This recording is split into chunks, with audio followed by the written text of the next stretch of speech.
Hello guys! Hello Aries! Welcome dito sa aking channel, Kapalaran 888. Welcome Aries! This is general reading, so pwede kang makaresonate. Gamitin mo ang iyong intuition sa panonood, Aries. So thank you sa lahat ng Aries na patuloy na sumusubaybay dito sa aking channel. Okay, Aries. Number 1. First card natin is Fog In. Second card is Embracing Enthusiasm. Okay. So, nakikita ko sa'yo dito, Aries, na yung first card mo dito, related to sa previous readings mo. Diba? So, parang connected siya. So, maganda to. Yung first card mo dito, maybe you're traveling or maybe you're literal siya. Maybe kung nagda-drive ka, isa kang driver or nagda-drive ka, go slow and take time. So, kailangan mong magdahan-dahan. Okay? Magdahan-dahan ka sa lahat ng actions, decision, or kung ano man itong ginagawa mo sa araw-araw. Okay? Yung Fog In kasi na card, parang sinasabi sa atin, huwag tayong masyadong mabilis. Huwag tayong masyadong irritable. Huwag tayong masyadong, anong tawag doon? Yung fast movement. Kailangan, dahan-dahan lang, slowly but surely. And, kailangan mong isipin na lahat ng tao dito sa mundo, marami tayong gustong mangyari sa buhay natin. Marami tayong pangarap sa buhay natin.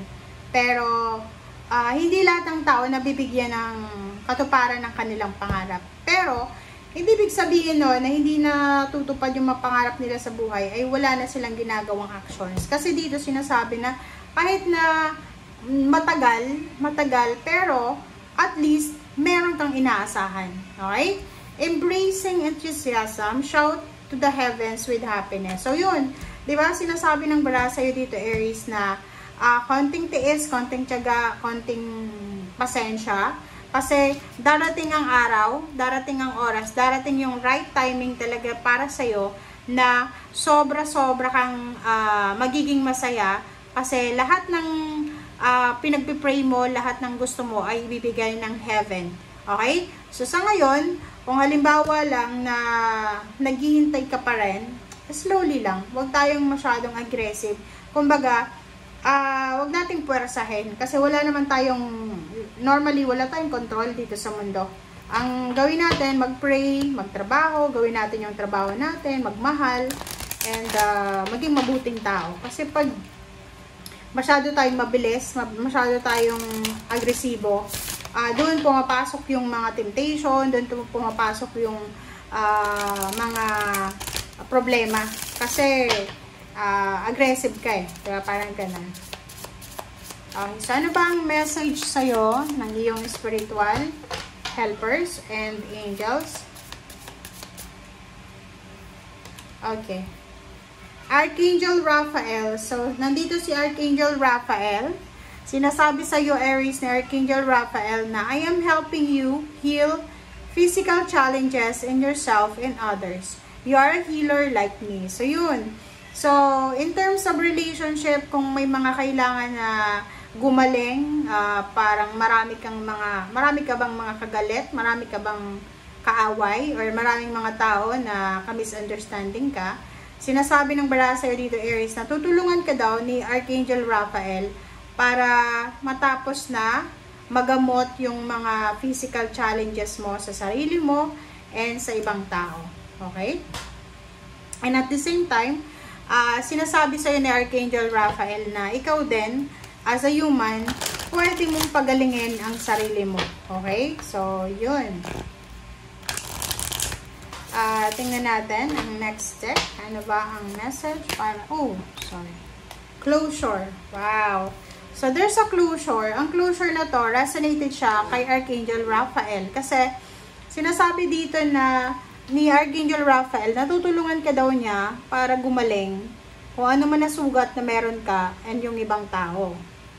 So, ibig sabihin, may mga misunderstanding, away, competition, mga negative tayo and toxic tayong nararamdaman na posibleng matatapos na. Okay? So, yun, Aries. Tingnan natin. Last deck.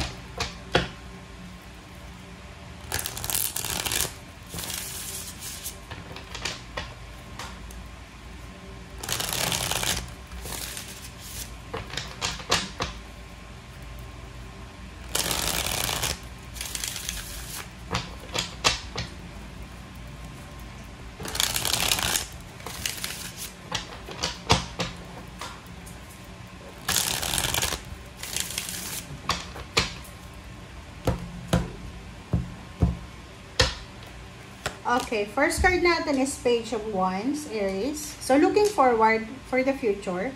Itong Page of Wands na to, parang sinasabi ng baraha, be positive. Maging positibo tayo. Yung outlook natin sa buhay, dapat positibo tayo sa kung ano yung darating sa atin. So, iwasan mo na yung pag-look back sa past mo. And kailangan mo nang mag-focus sa future. Okay? So, lovers. Alright, so, Aries. Comment down below if you resonated. Sinasabi ng baraha na there's a hidden blessings coming sa future mo. High Priestess, naka-hidden siya. Sekreto pa siya. So, in the near future, may mga, parang ang sinasabi sa'yo dito, Aries, na kung ano yung nangyayari or nangyari sa'yo sa past, may rason kung bakit. Kasi wala namang mangyayari sa buhay ng tao na walang rason. Minsan, may mga setbacks, may mga trials, may mga obstacles tayo na pinagdadaanan just to remind us, parang nire-remind tayo na tao lang tayo. Just to remind us na wala tayong kapangyarihan dito sa mundo, kahit marami kang pera, kahit marami kang kaibigan, marami kang kakilala. Just to remind us na minsan yung mga pagsubok na yan is parang nire-remind lang tayo na tao lang tayo. Wala tayong control. Okay? Dito sa Page of Wands, sinasabi ng barahan na never look back. Huwag ka nang bumalik sa dati. Huwag mo nang balikan yung dati.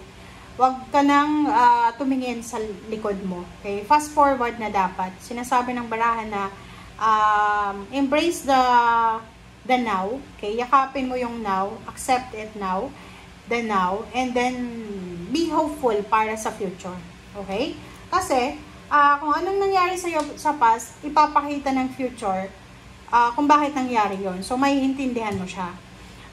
Seven of Wands and the Hierophant. Sinasabi ng barahan na if you are married or if you are in a relationship sa isang tao na alam mo na toxic, like yung taong to ay nagiging rason para maging masamang tao ka. May ganun, di ba?